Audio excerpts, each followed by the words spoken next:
The Alaska class is controversial in what kind of ship they are: battle cruisers, large cruisers, cruiser killers. But one thing they definitely are is they're big, they're fast, and they carry the firepower.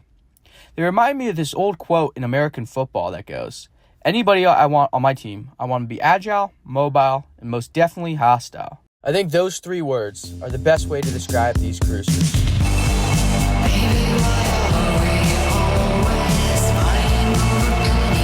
We're having so the deck in Measure 32 7C was two colors, ocean gray and deck blue. Now, I will say, if you're painting Measure 32, it didn't, there were guidelines, but it didn't seem like a lot of captains ever followed them specifically. But for the most part, Measure 32, if you're painting it, would have been a deck blue, 20B, and then a gray of some sort, usually ocean blue. But yeah, the only reason I'm bringing this up is because there's been some talk about it, but it should roughly look like this. Although my deck blue is a custom mix, tends to be on the grayer, blacker side than the bluer side. I just think that looks a little bit better in scale than these true like royal or navy blue look to it. But yeah, pretty cool pattern overall. This build for me, I wanted it to kind of be like an all-encompassing build of what I've all my skills that I've worked on over the past few years on this channel. So I wanted to do super detailed for the most part, within reason. I'm not gonna do all the make a wood deck or anything out of real wood, but I wanted to give it some depth. And as you can see, I tried all these different colors. It'll get toned down with a wash, what I did, and just a little spray of the deck over it. It didn't really turn out too well on the blue as much, but on the gray I think it turned out really well. As you can see, there's some lighter tonal variations, so even a little bit of the deck tan showing through. These things wouldn't have gone too weathered, just because, I mean, Guam herself, I think, served all of 18 months. So in 18 months, there's not a ton of dirt you can get on, especially too when they've repainted it from the Measure 32 to Measure 21. So something with this Hobby Boss kit that I found different than Trumpeter, even though I think they're kind of run by the same company, is that all their details on the deck are made up of individual pieces versus Trumpeters, which seem to be molded onto the deck or individual pieces. But I'm all for this. It adds a lot more detail, and it also just adds a lot more ways you could make this even more detailed. Like, if you really want to, you could add ropes to the wheels. You could just really go all out on it, and I'm sure someone has, and I'm sure it looks really good. But that was just even a little too psycho for me. I mean, I'm just really glad that I didn't lose any of these pieces, because it just would look a little strange without them. Like these tie points, I can't remember what they're called. I don't think bulwark's the right word, but also these points for the chains. Unfortunately, I did lose the chain so far, but hopefully we find that by the final part. Yeah, sorry guys, I wasn't in the Navy, so I'm not too caught up on these names. But they go in. I'm just glad they fit. I forgot to cut out a few holes on the deck, but luckily that hasn't seemed to bite me in the ass, although I'm sure it will.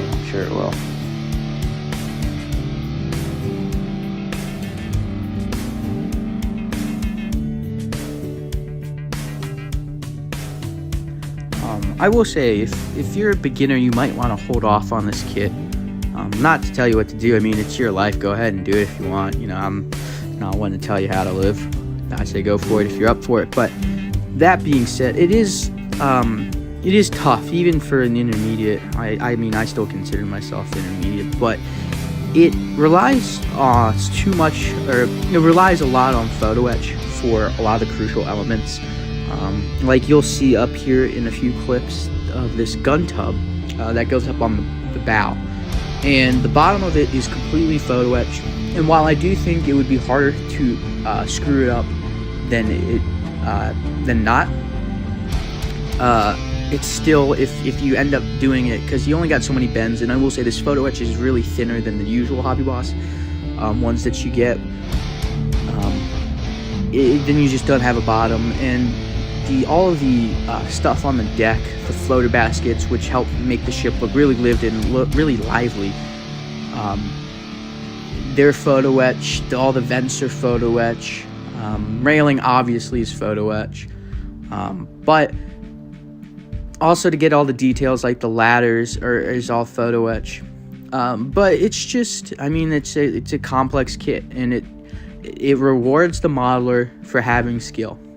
And I do think that's a fun part of modeling, is if you do have the skill to match the kit, you can make it look absolutely stunning. And I think that's really cool. And I don't think a model company should dumb it down necessarily, but I do think that you just should choose your battles, for less of a better analogy. Choose them wisely. If you are a modeler or a beginning modeler. But hey, if that's stupid, let me know in the comments. I'm all for getting flamed. I think the whole goal of a model should be to make it look as lifelike as possible. Like if you were to take a photo of this and throw it in Photoshop and edit it into a real life photo, I don't think you should tell the difference. But that's just me. But on the topic of that too is, that's why I'm going to weather the ship a little bit. I know that there seems to be this divide between the older generation of modelers and the younger. Not to say that either one is wrong or right, but there seems to be this divide on weathering. I've noticed this, where the older generation seems to be very against any sort of weathering. They want it to be clean, looks like it belongs in a museum, which is fine, which I think actually looks really good too.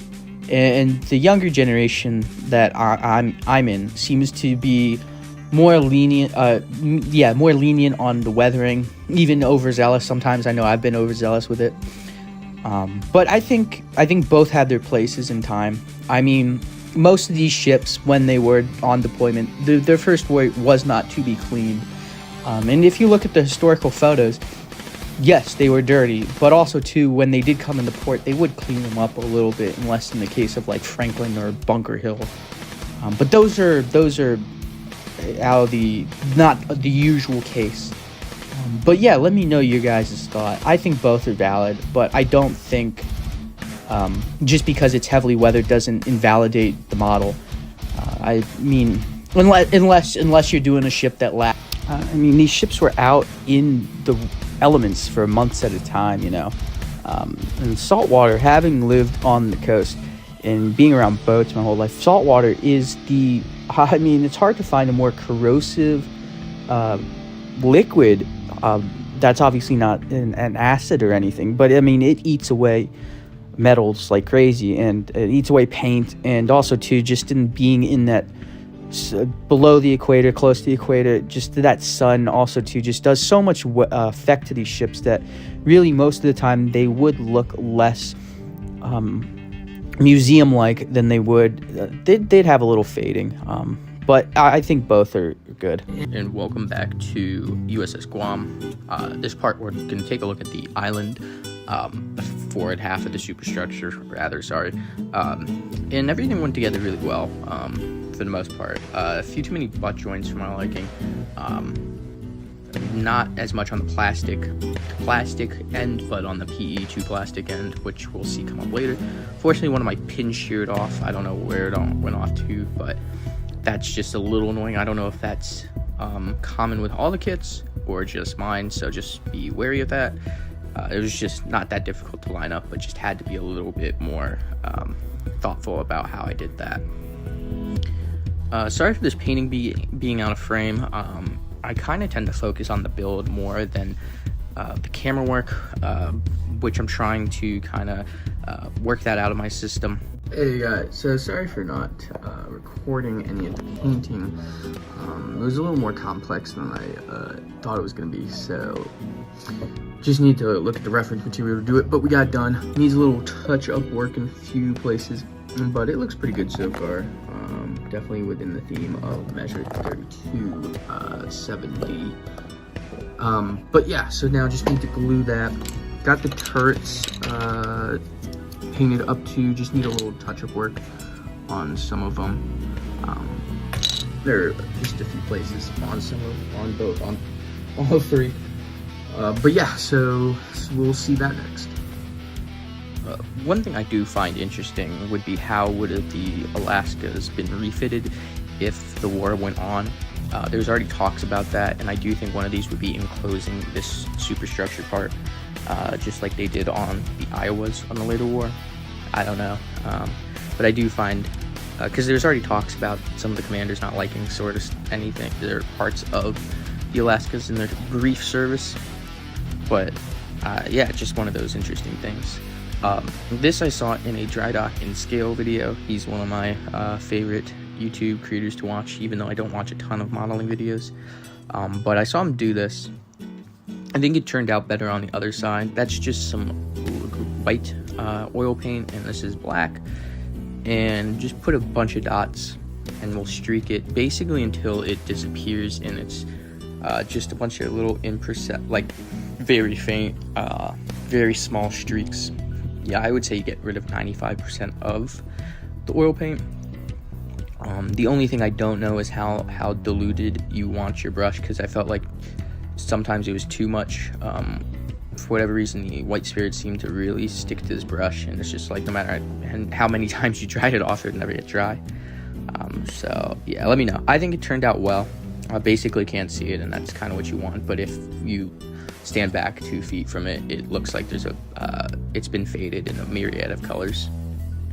This is a little out of order. I had to pull this off because there are some, I guess there's some sort of positions of some sort to observe. As you can see, they're putting the little PE handles on them. But yeah, that would have been a mistake to put that on, and I couldn't stick them into the superstructure.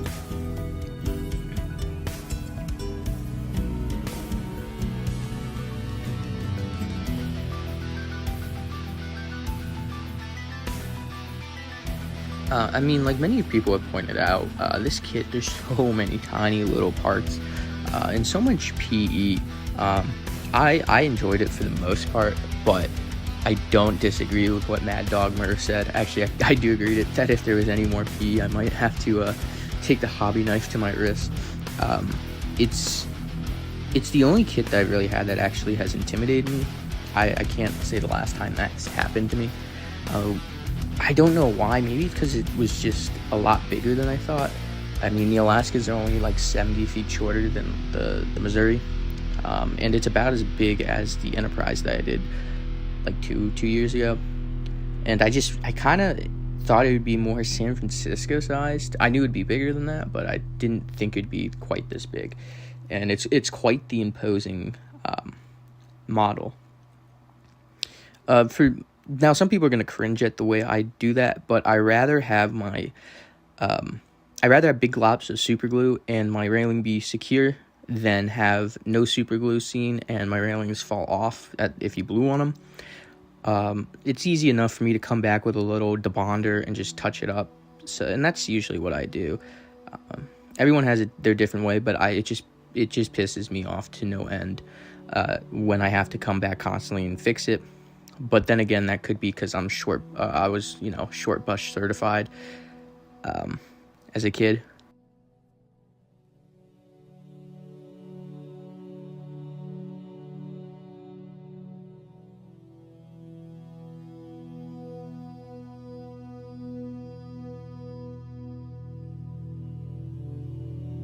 I'm really glad that model companies are starting to include more photo etch with their ships.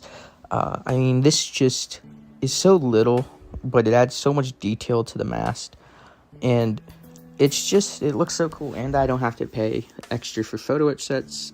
Granted, I rather, if you're gonna not include a ton of photo etch, just include the railing. I don't care about the radar. We can figure that out later. Speaking of radar, this was just a bitch to do.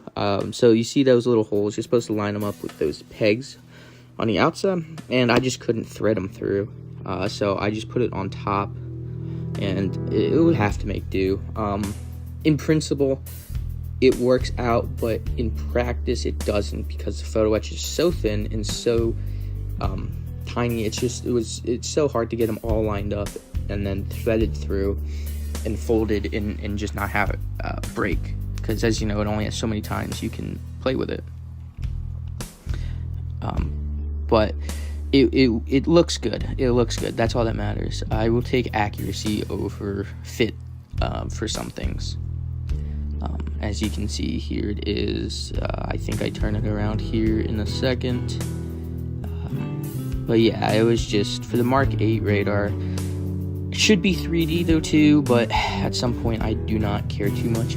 I have the Tom's Model Works version too, and it's not like that any better either. So I guess like anything in life, pluses and minuses to everything. But as you can see also too, with the SK radar, the only blue points are to the back half, like the framework to attach it to the radar set. If you have the front square, the only way to attach it is to the little arms that come off the scaffolding, I guess, for lack of a better word, on the radar. So once again, accurate for sure, but not the most friendly in terms of construction and stability. But again, if this is going up, as long as you don't knock it, which I did a few times, it holds pretty well. But that's saying you're not a klutz like me.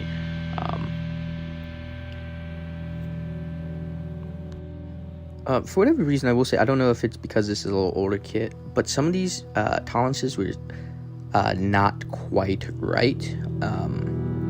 This one didn't want to sit particularly well. You kind of had to pop it in there, and then when you did, it almost squeezed itself back out. So just watch it for that, because the last thing you want is the superstructure to be a little off kilter. Should have used super glue for these masts. I've been doing that recently, but I was just too lazy and stupid to do it. But it's okay. It's just, if you knock it, it's a little stronger. This part, again, didn't sit quite right. The lattice work on the bottom, the framework, interfered with it a little bit, so I just had to chop like a millimeter off, but not too big of a deal at all. For all the detail that Hobby Boss includes with the photo etch, they did not include these like window panels that go on the lower part of the upper superstructure. I didn't really notice that until later in the build, so those will just randomly pop up if you see it. Those are from the old Kitty Hawk. They have window wipers on them, but just ignore that. They're too hard to cut off. These Mark 33 directors, once again, they felt a little off in scale. I don't know if it's because the ones that I've dealt with are just abnormally big. The real ones that we'll work with are from destroyers, from Tamiya's Fletcher, and USS Ticonderoga. And I believe the Ticonderoga was just way big in scale. But I hate doing those radars. Those are ridiculous. But we got them done. And the railing, again, this part right here on the front was a little too big. So just watch out for that. For the most part, all the railing did fit, and all the photo etch did fit. But there are a few places where it was just a little big. But that is better than the alternative. Guys, welcome to USS Guam Part 3. The final part of this Guam series. And man, this has been a awesome build. This is the most fun I've had building a model in a long time. It's probably either since Enterprise or even the Kitty Hawk there at the end. It was just like one of those where if I started going, I just was, all of a sudden it was like two or, like really more like 4 or 6 hours later, and I was still working on the thing. And it's just, I didn't even care how repetitive the small arms, like the 20 millimeters and the 40 millimeters got. It was just, I was locked in. I don't know how to explain it other than you just get in that sort of that groove, and it works like, it just works like it just all falls together for you. I do want to apologize for the band-aid or the cut you see on my thumb, or I'm sorry, not on my thumb, on my finger. It gets in the way a little bit of the video sometimes. I was at batting practice, and I had a wood bat explode in my hand, and there's a piece of wood in my finger that is slowly working its way out. But nonetheless, that away. The only issue I do want to say with this kit, and I'll talk more about the kit, what I liked and what I didn't as we go on, but it was really what you're seeing right now is these butt joints. While they do work, and I've had no issue with them coming off here a few weeks later, it's just, do I wish there was some sort of groove or some sort of lip that you could have put them on. It would also help locating them, because sometimes it was just like smooth surface to smooth surface, and you could easily get it a little cockeyed, and we don't want that. But really, those are my only complaints with the kit. Sure, some things didn't fit together perfectly, but that was more of an issue of everything fit together too well, rather than it was just gaps. Everything was too tight of a fit, so if you had one little thing off, everything was gonna then, it builds upon itself, and so everything then doesn't fit well. Which I think I'd rather have that than just like, a couple millimeter gaps, which could easily go, which easily happens on kits, as we see. Actually, take that back. One last complaint would be, now I'm pretty comfortable working with photo etch. I know a lot of people aren't, and I do not blame people for hating photo etch. It's a bear. It does suck at times, and I do think that the over-reliance of this kit on photo etch does hamper it a little bit. There are just simply times where if you mess up the photo etch, it's over. You're just not going to have a complete kit, or you're just not going to be able to glue certain things together. But that's why you didn't really see a lot of me doing the cranes, where those were just so fragile, and you only have so many bends, because the photo etch is really thin, which I do give Hobby Boss credit for. It was super thin, that it's just, I had to be so patient and just focus all my attention. I couldn't be recording on that, so that's why you're missing that shot, and you're also missing the shots of the things being attached to the funnel. I'm actually sorry. One last thing. This isn't Hobby Boss's fault. This is a trumpeter family issue. Is that the Seahawks? They're so funny looking. I was gonna say out of scale, but I don't think they're out of scale, because the Seahawks are kind of big looking aircraft for the scout planes, but I don't think they're as barrel looking as Trumpeter has made them, and their cockpits are just way funny looking. So I didn't leave them on. I thought they were just kind of goofy looking. Kind of brought down the whole model. It's just like, I think they're 50 footers.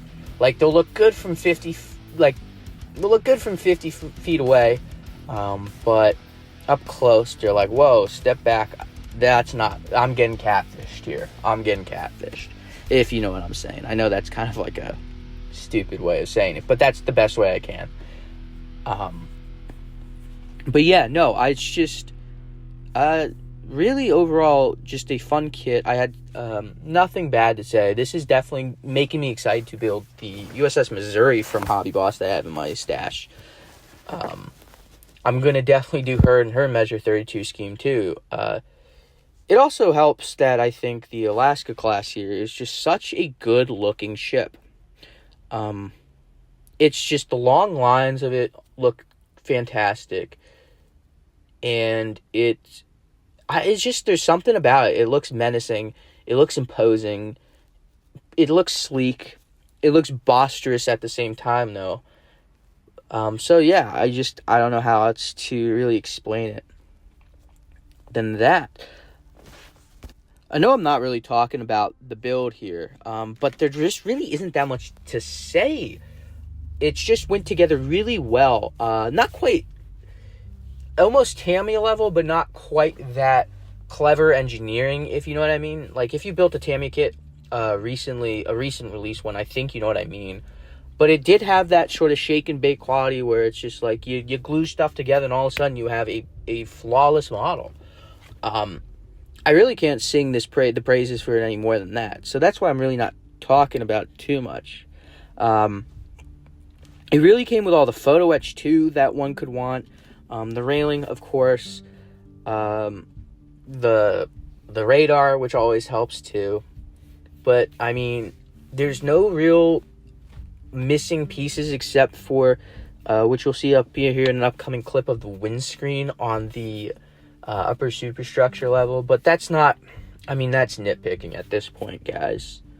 One thing I do want to say here, though, is I put these parts in backwards. I had to trim them up kind of funky like to get them to fit, so that's on me. Just don't do that. Check your instructions, you know. One thing I do want to say too, with this being like the all-encompassing build for me, is I think not only did the Measure 32 7C come out really well, but if you're looking at the bow and the photos at the end here, the tin canning, man, that came out so well. I've been doing it now for a little bit. I can't remember what kit I exactly started it on, but the first one that I really nailed it, I feel like, was on USS Claxton. And that one is really hard to see. And I forgot to point it out in that video, so I'm pointing it out in this one. But if you take a look at that one versus USS Hobson, the difference is quite clear. And it's definitely more in scale. But, oh, real quick, I want to interrupt myself here. This is, I'm just trying to make some gun bags here. So this is water mixed with white glue and some tissue paper. I did this on USS Bowers, the England build. The blast bags they include in this kit are just for the loading position, which is fine. But if, you know, who doesn't love a little elevated gun action on a big cruiser or battleship? And that's what I tried to do. There's this one photo of the Guam off of the coast of Trinidad and Tobago that I basically tried to emulate. It was the one at the beginning of the video. Here's the superstructure going on. As you can see, everything was, I mean, it just looks good. It's a busy looking ship too, which I think helps. Maybe this is also just me gushing over this because I come from aircraft carriers, building aircraft carriers where it's just like a flat deck with a little island sticking up, and then a bunch of 40 mics or 20 mic mics hanging around. And then this is the base that I was using for a lot of my builds. The base, it did not sit on the trumpeter base. The hull is too narrow at the bottom for the little things on the side for it to sit on, so it was sitting cockeyed and it didn't glue correctly, so I just got frustrated and threw it on this one. But I think it deserves it, so I'm okay with that. I'm going to take this time to ask you, what builds do you want to see? I know I tend to focus on the U.S. Navy ships in 350, and I mean, I think that's a given just by my voice. You know, I'm a dual citizen with the U.S., so obviously I'm going to be a little biased towards that, and so that makes sense. But the only build that I really have left that I have to do is USS Missouri. So I'm all ears for what you guys want to hear, what you guys want to see. I don't really have any motive when it comes to things I build on this channel. I'm open to whatever, planes, trains, automobiles, people. I would like to build the ships that attack Pearl Harbor. The only problem I've run in there is the kits are super expensive. The Hasegawa ones, especially, they're like $200, and then they don't include photo etch, so it's like another $100 and some odd on top of that. The other ones I would like to build, I just don't know how realistic they would be, would be HMS Canberra, and then HMAS Sydney, the carrier, just because I was born and raised for a little bit of time in Sydney, Australia. So I think those would be cool. I just know that the Canberra was a pretty heavily modified Cornwall class. I can't remember the class off the top of my head, but I do know that. And then obviously they don't make a late war. I can't even remember the class of the carrier. Sorry, guys. That Sydney was purchased as. But anyway, yeah. We'll never forgive Australia for what they did to HMS Sydney and HMS Melbourne. Selling off for scrap like that. It's just a shame. I mean, obviously, too, they were out of date, but I get it. It's just too bad, you know. Back to the build, real quick. The painting of this was honestly the most work I think I've ever done. Because all the little guns are painted within the scheme of the camo. And that's 3 colors right there, which I know it doesn't sound a lot. And to be honest with you, I definitely could have done it better in terms of how I broke it up. But it was just basically like layers of cake. So I did the hull, and then I did the lower, or then I did the upper, the front superstructure, then the back, and then the individual weapons. And that's just a lot of painting, and then touch-ups too. But really am thrilled, over the moon with how that came out. It's well worth the work. I mean, if you're going to, I felt like if I'm gonna do this kit, I gotta do it right, you know. I know sometimes I feel like I half-ass it a lot. I get kind of tired at the end of the build and just want to get the video out. But I really dug deep, you know, and just bared down and did it. And the results, I think, speak for themselves. I mean, is this kit perfect by any means? No. But I think it's such a clear step up from where I was at 2 years ago. So, I mean, and that's really all you can ask for, is just being better than you were the last time. Right, and this is the part that I was talking about that they failed to include. Real minor thing. This came off of the Kitty Hawk, so if you notice, it will have window wipers. Just ignore them. I mean, that's alright. Like, that doesn't... I was gonna chop them off, but the work didn't outweigh the end product. These 5-inch guns, I gotta say, it's just amazing how much detail you can get. In the 5-inch guns, I think, are a prime example that they have little bolts. They have all these tiny little pieces, and they just look really good after a wash and after painting. These little floater baskets did kind of piss me off at the end there. There's so many of them.